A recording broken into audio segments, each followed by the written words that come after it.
Meus amados, a graça e a paz do nosso Deus e Salvador Jesus Cristo. Aqui quem fala é o seu amigo, o seu servo, seu companheiro de caminhada, pastor Reinaldo Ribeiro. Estamos felizes diante de Deus por mais uma oportunidade que nos é dada de juntos alcançarmos a iluminação da palavra de Deus para mais um tema de grande relevância. Sinergismo versus monergismo. O homem tem alguma participação em sua regeneração ou até mesmo a fé não provém de sua livre decisão? No processo de sua salvação, o homem é totalmente passivo, ou seja, Deus faz tudo, ou ele é parcialmente ativo, ou seja, ele coopera com Deus? E como você se declara? Um sinergista ou um monergista? Meus irmãos, uma obra monergística, vamos entender, é uma obra produzida isoladamente por uma única pessoa. Esse prefixo mono significa um, a gente sabe disso. E a expressão erg, ERG, refere-se a uma unidade de trabalho. Palavras portuguesas como energia, elas são construídas com base nessa raiz. Uma obra sinergística, por sua vez, é um trabalho que envolve cooperação entre duas ou mais pessoas ou coisas, porque o prefixo sum, S-U-N, ele significa juntamente com. Então a questão é a seguinte: a regeneração, ela é uma obra monergística de Deus ou ela é uma obra sinergística que requer cooperação entre homem e Deus? É sobre isso que nós estamos discutindo hoje. E isto nos encaminha à calorosa disputa teológica travada entre o monergismo e o sinergismo. Os calvinistas, eles sustentam que o momento da conversão, ou seja, a regeneração, resulta totalmente da operação de Deus e não conta com qualquer tipo de cooperação por parte dos seres humanos. Isto, algumas vezes, é chamado de graça operativa em oposição à graça cooperativa. A regeneração, a conversão, ela é, dessa forma, considerada um ato monergista, significando um ato executado somente da parte de Deus. Porém, de acordo com os calvinistas, depois da regeneração, em todos os momentos, a nossa vontade coopera com as ações de Deus no sentido de atingirmos a santificação ou purificação. Toda esta subsequência da graça é reconhecida como um ato sinérgico, significando um ato executado com a nossa cooperação. É dessa forma confusa e cheia de pormenores teológicos complexos que nossos irmãos calvinistas tentam se desembaraçar diante das inúmeras referências bíblicas que falam da responsabilidade humana no processo da salvação. Ou seja, para o calvinista verdadeiro, os seres humanos são completamente passivos no que diz respeito ao início da sua salvação. Mas eles agem em cooperação ativa com Deus, com a graça de Deus no caso, dali daquele ponto em diante. Esse ponto de vista foi defendido, por exemplo, por Agostinho, no período posterior da sua vida, por Martinho Lutero, por João Calvino, por Jonathan Edwards, por Francis Torrentin. O Sínodo de Dort seguiu a tradição de Agostinho, o Agostinho posterior, né? Porque eu deixo explicar para os irmãos que existe um Agostinho anterior e existe um Agostinho posterior. Agostinho nem sempre defendeu essa teologia predestinativa, essa teologia monergista. Agostinho teve uma fase em que era completamente contrário a isso, como aliás acontece com todos os calvinistas, que não nascem calvinistas, que um dia se tornam calvinistas. Então, o Sínodo de Dort, seguindo a tradição do Agostinho posterior, chegou até mesmo a fazer uso da ilustração da ressurreição dos mortos para se referir à obra de Deus na vida dos não regenerados.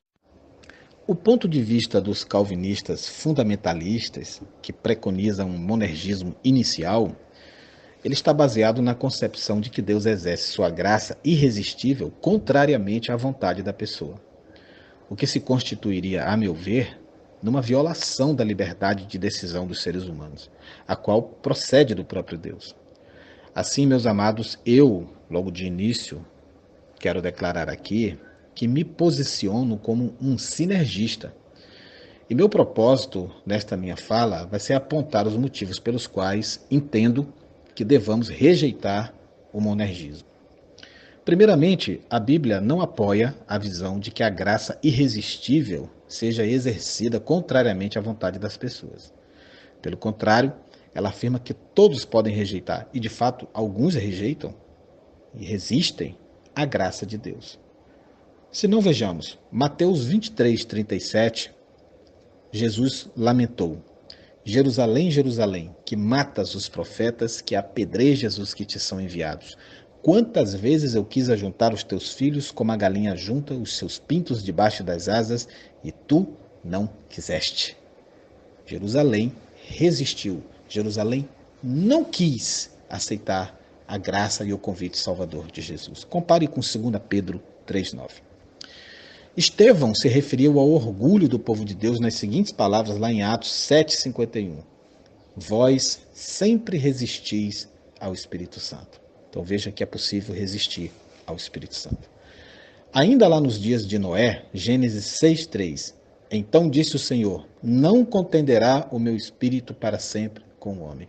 Então veja você que há Deus admitindo que há a possibilidade da contenda entre o Espírito de Deus e a vontade do homem. O homem pode resistir à atuação, à voz do Espírito Santo de Deus.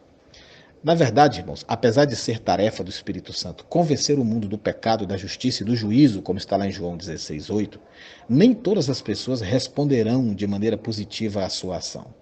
Durante o seu ministério terreno, apesar das suas obras sobrenaturais, Jesus não convenceu a todos acerca da necessidade da salvação. Ele, na verdade, chegou a dizer que algumas pessoas rejeitaram de tal forma a obra do Espírito Santo que chegaram ao ponto de blasfemar contra ele e, portanto, jamais receberiam o perdão e, por isso, entrariam em condenação eterna. Veja isso em Marcos 3, 28 e 29. Com exceção do Agostinho posterior, aquele que rejeitou a si próprio e passou a ter uma visão determinista da salvação, que foi convencido lá na controvérsia donatista, nenhum outro pai eclesiástico de peso, irmãos, até o período da Reforma, foi simpatizante da doutrina da graça irresistível, independente da vontade humana. Por exemplo, o Agostinho anterior, ou seja, no início do seu ministério, ele afirmou algo muito interessante. Eu tenho aqui um trecho de uma declaração dele, onde ele fala o seguinte: Deus é considerado o nosso ajudador, mas ninguém pode ser ajudado sem fazer algum tipo de esforço voluntário, pois Deus não opera a salvação em nós como se estivesse lidando com pedras irracionais ou com criaturas que não tenham recebido nem razão nem vontade própria. Palavras de Agostinho, palavras corretíssimas, e é lamentável testemunhar a mudança que empobreceu a sua teologia posteriormente. Assim também ocorre com muitos irmãos que abandonam a ortodoxia teológica na qual nasceram para aderir aos delírios de Calvino. Aliás, ninguém nasce calvinista. Todo calvinista posterior é fruto do convencimento de um calvinista anterior. E assim como Agostinho, todo calvinista precisa renunciar ao evangelho simples para aderir a uma teia complexa de teses e lógicas que tentam se abrigar na soberania de Deus, mas que o fazem à revelia daquilo que as Escrituras claramente afirmam e que não lhes apoia. Até mesmo, irmãos, a perspectiva de Martinho Lutero, o primeiro nome de peso a se levantar na defesa dessa doutrina, depois do Agostinho posterior, foi contradito pelo seu discípulo e sistematizador Philippe Melanchthon, que viveu entre 1497 a 1560, a quem posteriormente os luteranos passaram a seguir. De modo semelhante, a visão de João Calvino foi questionada por Jacó Armínio e em nossos dias atuais é rejeitada por todos os calvinistas moderados, dentre os quais há vários representantes no cenário teológico nacional, alguns inclusive muito conhecidos, a quem eu aproveito para deixar aqui o meu aplauso pela postura sóbria, humilde e honesta diante daquilo que claramente as Escrituras afirmam acerca desta questão. Me posiciono contra o monergismo porque eu o entendo como sendo contrário ao princípio protestante do sola fide. Um dos princípios fundamentais do protestantismo é a salvação somente pela fé, do latim sola fide. Se a salvação vem por meio da fé, o que é claramente afirmado pelas Sagradas Escrituras, então a fé, logicamente, é anterior à regeneração. E como tantas vezes nós já vimos e já debatemos acerca deste assunto aqui no Grupo Teólogos da Verdade, a Bíblia ela é clara ao afirmar que esta é mesmo a ordem das coisas. Somos salvos por meio da fé, como está em Efésios 2:8-9. Somos justificados pela fé, como está em Romanos 5:1. E precisamos crer em Cristo para nos salvarmos, como está em Atos 16:61. Em cada um destes casos, irmãos, a fé vem, logicamente, antes da salvação. Nós não somos salvos por Cristo para depois passarmos a crer nele. Isso seria absurdo e contraditório. Mas sim, cremos nele para que ele nos salve. Eu também rejeito o monergismo devido ao seu irracional ataque à natureza benevolente e amorosa de Deus. Os calvinistas radicais admitem crer que Deus não é todo amoroso no sentido da redenção. Eles afirmam que Deus ama, mas que enviou Jesus para procurar salvar somente o restrito grupo dos eleitos. Contudo, amados, isto é contrário ao que dizem as Sagradas Escrituras, na qual nós vemos um Deus não parcialmente amoroso, mas todo amoroso, como está em 1 João 4,16. Um Deus que ama a todos, como está em João 3,16. Um Deus que deseja que todos cheguem à salvação, como está em 1 Timóteo 12, de 4-5, como também nos indica 2 Pedro 3,9. Dizer que Deus ama apenas um grupo de pessoas e rejeita e abandona para o inferno as demais é simplesmente uma forma blasfema e anticristã de enxergar a natureza de um Deus, que mostra o oposto ao se submeter voluntariamente a todos os sofrimentos na cruz a favor de todos os homens. E por fim, eu me manifesto sinergista e sou contra a proposta do monergismo, porque esta filosofia é contrária ao livre-arbítrio concedido por Deus a todos os homens e que está fartamente respaldado na Bíblia desde o relato da queda no Éden com o primeiro casal até a revelação escatológica de Jesus a João no Apocalipse. Como sua natureza é amor e ele sempre opera por meio da persuasão e não pela coação, Deus não pode forçar ninguém a amá-lo. E é isso que a graça irresistível faria sobre alguém que não desejasse se salvar. O amor persuasivo, mas resistível de Deus, caminha junto com a liberdade de decisão que ele mesmo concedeu aos seres humanos. Como eu tenho dito por todos os anos em que Deus me tem dado a oportunidade de pregar e ensinar a sua palavra, como muitas vezes eu também já me posicionei aqui no Grupo Teólogos da Verdade, e agora, graças a Deus, de forma mais extensiva pelo YouTube, pelo nosso blog oficial, pelas nossas redes sociais. E eu quero aqui agradecer a todos os irmãos que nos acompanham e que sabem que aquilo que estamos falando aqui é coerente com o que de fato nós temos feito, com a nossa defesa, com o nosso posicionamento.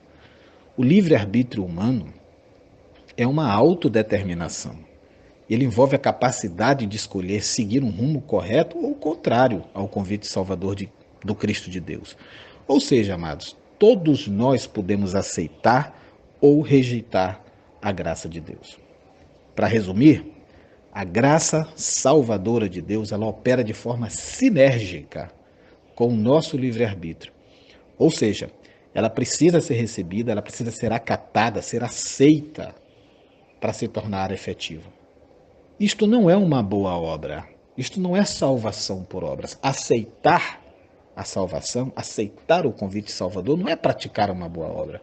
A obra é a oferta da salvação, não a sua aceitação. Não existem, irmãos, condições a serem impostas para a concessão da graça por parte de Deus. Porém, existe uma condição para a sua recepção: a fé. Em outras palavras, a graça de Deus funciona de forma cooperativa, não operativa.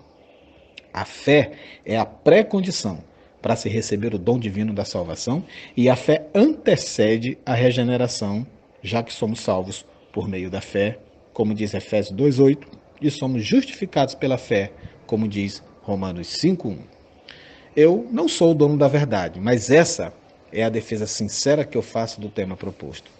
Concordar ou discordar de mim é um direito que eu entendo por sagrado e reconheço que deva ser exercido livremente por todos. Afinal, isto também faz parte do livre-arbítrio humano e isso também é sinergismo. Grande abraço, meus irmãos, que Deus os abençoe, em nome de Jesus.